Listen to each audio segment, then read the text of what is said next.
자, 여러분 몸속에 그 취업을 잘하는 그 DNA가 분명히 숨어 있어요. 네. 그 DNA, 취업 DNA를 저희가 한번 발견해보는 시간을 갖도록 하겠습니다. 네. 취업 성공 DNA 시간입니다. 네, 오늘 에나콜의 소통 아카데미의 정경호 대표님과 함께합니다. 어서 오세요. 네, 안녕하세요. 네, 반갑습니다. 지난주 한 주를 못 폈어요. 네, 너무 그렇습니다. 바쁘셔가지고. 네, 뭐 저도 바빴고, 네. 참고로 또 유성웅 대표가 오늘 또 네. 참석을 못했죠, 결혼 때문에. 그래서 상당히 또 부담도 되고. 예, 저는 한 2주간 계속 뭐 전국 다니면서 강의 다니고 그랬는데 요즘 추위가 너무 몰아치다 보니까 얼마 전에 일요일 날도 그 대학교 특강이 있어가지고 아이들을 한번 데리고 왔었는데 요즘 같은 경우는 스파 이렇게 두 분도 가족들 한번 갔다 오면 좋으실 것 같아요. 스파에서 이 추운 겨울날 스파 하는 것도 굉장히 좋을 것 같습니다. 네, 그래서 저는 하여튼 뭐 바쁘지만 또 중간중간 또 재밌게 또 잘 지냈습니다. 그렇군요. 저 좀 네. 데리고 다녀주세요. 알겠습니다. 저 구경 가보고 싶어가지고. 눈치 없이 가족들 모임에 이렇게. 아니, 그 네. 강의 다니는 곳에 거기 한번 따라가 보고 싶습니다. 워낙 네. 바쁘시니까. 예, 예. 좋습니다. 예, 예. 자, 오늘 혼자 이제 하시고 싶은 말씀 마음껏 하고 가시기 바라겠고요. 네. 오늘 정경호 대표께서 준비해 오신 오늘의 주제 우선 화면 통해서 만나보시죠. 성공하는 말하기라고 네. 나왔습니다. 네. 이거 뭐 우리 저 구직자분뿐만 아니라 우리 방송하는 사람들은 정말 귀 기울여서 들어야 되는 게 아닌가. 네. 오늘은 그냥 멍석을 쫙 깔아드릴 테니까 혼자서 마음껏 하고 싶은 얘기 해주시기 바라겠습니다. 근데 이거 번데기 앞에서 주름 잡는 거 아닌가 모르겠습니다. 두 분의 전문가 앞에서 감히 제가 말씀하세요. 아니에요. 성공하는 말에. 근데 저는 이제 제가 연구했던 부분을 이렇게 좀 말씀을 좀 드리고자 하는데 네네. 실제로 이제 취업 현장에서 이제 이력서 자소서도 중요하지만 면접도 워낙 중요해지다 보니까 이 스피치에 관련돼서 굉장히 많은 이제 학원도 성황이 되고 있고 강의도 많이 하고 있습니다만 중요한 건 저는 단순한 스피치하고는 좀 거리가 있지 않을까 이렇게 생각이 들면서 면접은 제가 소통이다 이렇게 좀 말씀을 좀 드렸습니다. 근데 네. 이 소통은 뭐 원리적으로 이론적으로 논리적으로 따지면 세 가지의 도구가 필요한데 첫 번째는 말이 필요한 내용이 필요하고요. 두 번째는 그걸 전달하는 목소리가 필요하고 세 번째는 이 바디랭귀지가 필요하다. 이 세 가지가 굉장히 중요한 요소다. 이렇게 말씀을 좀 드리면서 더 거기서 덧붙이면 중요한 포인트가 실제로 말보다는 목소리보다는 바디랭귀지. 바디랭귀지가 뭘까요? 표정, 자세, 제스처, 시선, 그분의 표정이 결정적으로 중요한 요소가 된다. 그래서 이 부분들을 좀 묶어서 말씀을 좀 드렸었는데 오늘은 특별히 그 내용 구성에 있어서 스피치 3S 법칙을 좀 더 자세히 한번 접붙여서 말씀 좀 드릴까 하고 두 번째로는 그것들에 대해서 좀 논리적인 공식이 될 수 있는 화법. 그래서 비즈니스 화법, 스피치 화법 해서 예스벗 화법, 샌드위치 화법, 프레라법이라고도 하죠. 혹은 이제 침묵 기법. 이 부분들에 대해서 오늘 좀 소개하고자 합니다. 네. 맞습니다. 이 면접은 물론이고요. 직장 생활할 때도 이제 비즈니스 화법이라고 그러죠. 그래서 네네. 스피치가 굉장히 중요하잖아요. 네. 얘기 좀 해주시죠. 그렇죠. 이 스피치 비즈니스 화법에 대해서 어떤 분이 딱 떠오르실지 모르겠지만 저는 물론 두 분이 가장 아주 근접해 있는 가장 좋은 예가 되겠지만 방송인 중에 김재동 씨 같은 경우가 제가 봤을 때 살아있는 스피치 전문가 아닐까 이런 생각도 들고 유명한 MC 분들도 마찬가지일 텐데 실제로 이 직장 생활하다 보면 저도 얼마 전에 겪었던 건데요.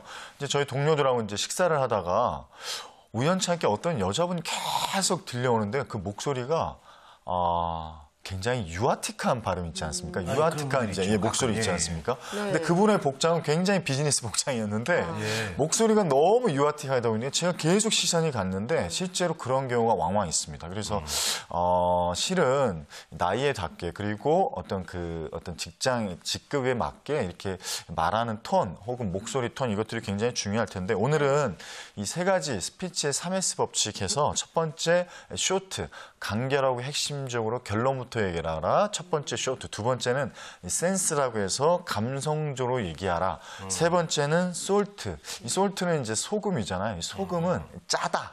자극적이다. 그래서 예시와 비유와 은유를 많이 들어줘요. 그래서 이 3S 법칙을 다시 한번 정리를 하면 스피치를 잘하는 사람들은 이 3S 법칙 쇼트, 센스, 솔트로 이야기하는구나. 그래서 아주 비근한 예로 우리 유명한 분들 공자님이나 부처님이나 예수님이나 이렇게 보게 되면 말씀을 하실 때 설명을 하지 않고요. 예시와 비유를 은어줍니다. 예를 들면 성철스님을 딱 떠올리면 산은 산이요 물은 물이로다. 이런 식의 표현들을 한다. 그래서 우리가 보통 면접을 할 때도 그런 식의 비유법과 은유법과 예시법을 많이 활용하시면 상당한 신뢰감을 줄 수 있다는 거죠. 이후에 말씀을 좀 드리겠습니다만 저는 도전 정신이 뛰어납니다. 저 열심히 살아왔고요. 전 굉장히 성실합니다.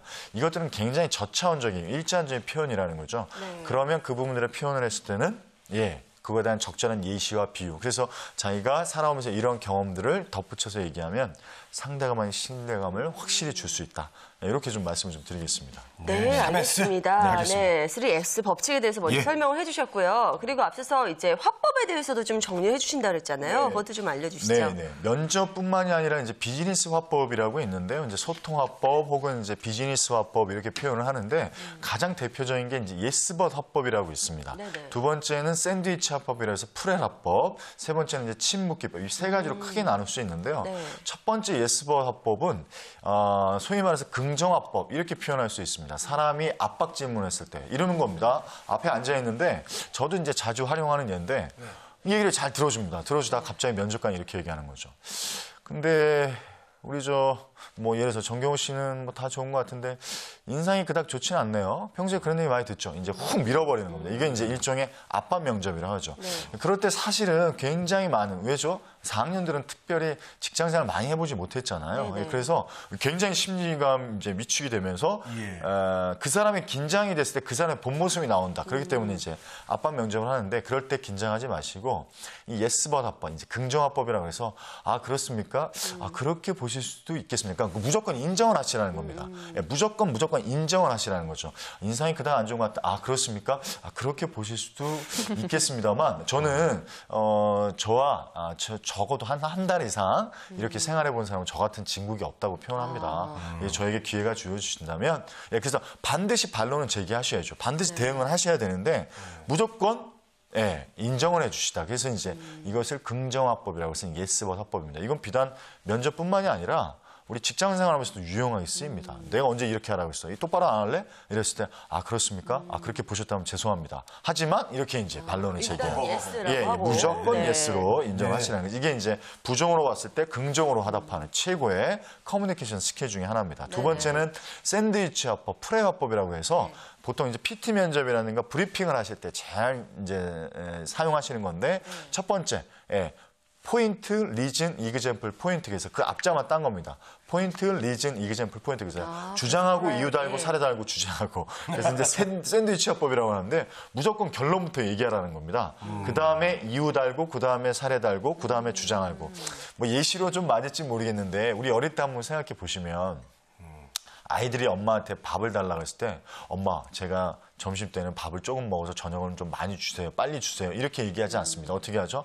엄마 밥 주세요. 저 배고파요. 이렇게 얘기합니다. 근데 저는 이것이 프레화법의 일종이다. 이렇게 얘기할 수도 있습니다. 무조건 결론부터 얘기하고 그 이유를 그 다음에 다시는 거죠. 실제로 이런 부분들이 우리 일상적인 어떤 비즈니스에서도 충분히 활용 가능합니다. 왜냐하면 무조건 결론 얘기했을 때 그 사람은 굉장히 논리적으로 정연하게 정리되어 있다. 이런 느낌을 줄 수 있기 때문에 특히 PT 면접을 하실 때. 세 번째는 이제 침묵 기법이라고 해서 제가 예전에도 한번 말씀 좀 드렸던 것 같은데 최고의 스피치는 침묵이다. 이런 표현을 드렸습니다. 그리고 더불어서 이 면접을 보시다 보면 굉장히 좀 긴장이 많이 되죠. 근데 그럴 때는요, 좀 한 호흡을 딱 이렇게 멈췄다 들어가시는 겁니다. 본인의 장단점 얘기해 보세요. 그러면 저의 장단점 이렇게 바로 들어가시는 게 아니라 한 템포 죽이시는 거죠. 잠깐 쉬었다가 저의 장단점을 말씀드리도록 하겠습니다. 이렇게 들어가시면, 그러니까 한 템포가 한 박자에서 한 박자 반 정도 딱 쉬고 들어가시면, 저 친구는 굉장히 진중하구나, 이렇게 볼 수 있습니다. 근데 이 얘기를 듣자마자 그냥 바로 들어가시면, 그래서 이 침묵 기법은 소위 말해서 한 박자 딱 섰을 때 그 사람이 좀 더 진중한 면을 어필할 수 있는 호흡 기법이라고도 하는데요. 뭐 간단하게만 이렇게 좀 말씀 좀 드리도록 하겠습니다. 이제 너무 쉬면은 본인의 장단점이 없는 줄 오해할 수 있으니까. 너무 쉬어도 안 돼요. 살짝 쉬었다가 제 장단점이 이렇게. 그렇죠. 근데 아까 말씀하셨듯이 그 정경호 대표는 참 인상이 좋아. 참 뭐 말도 잘해. 근데 인상이 좀 별로 안 좋아. 이런 식으로 했을 때 갑자기 그런 질문을 받으면은 대부분의 모든 사람들은 당황스럽고 저 같은 경우는 그럴 것 같아요. 그럼요. 아, 그래요? 아, 죄송합니다. 이럴 것 같아요. 그렇죠. 당황하죠. 네. 이건 또 자존심의 문제도 있고 사람은 이제 감정을 일부러 건드리는 겁니다. 실제로 면접관은 그런 것들을 의도한다라는 거죠. 저 친구의 본 내색을 보고 싶어하는 겁니다. 요즘 뭐 면접 스터디부터 시작해서 막 너무 이렇게 갈고 닦고 들어가는 거죠. 그러니까 실제로 저는 부탁을 드리는 게 자꾸 내공을 쌓아라 이 얘기 뭐냐면 먼저 좀 셀프 면접을 봤으면 좋겠다는 겁니다. 그래서 실제적으로 면접관들도 질문을 던질 때 굉장히 연구를 많이 합니다. 어떤 질문을 던져야 될까? 그래서 면접관 워크숍도 있습니다. 면접 교육을 따로 받습니다. 이 이유는 뭐냐면 면접을 통해서 그 사람을 판단하기가 쉽지 않기 때문에 그래서 압박 질문, 페르마시 질문을 많이 하는데 이렇게 좀 정리를 하도록 하겠습니다. 무조건 스토리와 근거를 제시하셔야 됩니다. 예를 들면 본인의 장단점 얘기하세요. 그러면 저는 도전정신이 뛰어납니다. 전 대학 때 이걸 했고요, 저걸 했고요, 이걸 했고요. 이런 설명조에 대한 보다는 스토리, 드라마로 확 끌어당기는 거죠. 예를 들면 저는 도전정신이 뛰어납니다. 제가 군대에 있을 때 저의 고참이 이러이러한 부분들을 저한테 지시를 했었는데 저는 제가 아이디어를 내서 이러이러한 부분들을 했어요. 물론 군대 생활이니까 쉽지 않았지만 이러이러. 그러면 사람은 뭐죠? 훅 빠지게 됩니다. 그 사람의 정말 진정성을 많이 느끼게 되죠. 결론적으로 말씀을 드리면 자꾸 스토리와 근거를 아까 3S 법칙, 쇼트, 간결하게, 센스, 감성적으로 세 번째, 솔트. 아주 예시와 비유로 계속 말씀을 해주시면 그분은 굉장히 효과적인 면접, 스피치가 되겠다 이렇게 좀 말씀 좀 드리겠습니다. 네, 알겠습니다. 오늘 혼자 나오셔서 정말 혼신임을 다해서 하고 싶었던 얘기 그냥 마음껏 풀어놓고 가시는 그런 인상입니다, 지금. 네. 자, 마지막으로 오늘 정말 최고의 면접 스피치를 위한 어떤 조언을 좀 한 말씀 해주시죠. 네, 요즘 뭐 경기도 많이 안 좋고 또 취업에 대한 현장에서 굉장히 좀 많이 위축해 있는 상황입니다. 실제적으로 이런 부분들에 있어서 힘과 용기가 된다는 게 사실 저희도 어떻게 보면 컨설팅하고 강의하는 입장에서 굉장히 송구스러울 때가 있습니다. 그런데 이럴 때 이런 생각 좀 해보셨으면 좋겠습니다. 누군가는 이 부분들에 있어서 좋은 성과를 내고 있는데 그 이유가 뭘까? 특히 면접에서는 이렇게 좀 정리를 할게요. 면접도 일종의 프로의 스피치, 비즈니스의 스피치에 관련된 부분이다 이렇게 생각하셔서 프로답게 말씀을 하셔야 됩니다. 진실되고 정직하게 말씀하시는 건 기본이지만 현명하게 말씀을 하셔야 되는 거예요. 내가 하고 싶은 일 다 하는 게 아니라 예를 들어보겠습니다. 본인이 안 좋았던 기억 한번 떠올려 보시면서 그 이유 한번 얘기해 보세요. 그런데 제 경험입니다. 왕따의 경험을 얘기한 친구가 있었어요. 물론 이해합니다. 감정적으로 이해하죠. 정말 뭐 어떤 부분에서 이해할 수 있는 부분이 있습니다. 그런데요. 면접 현장에서는 굉장히 안 좋은 답변이죠. 왜죠? 선입관이 생기기 때문입니다.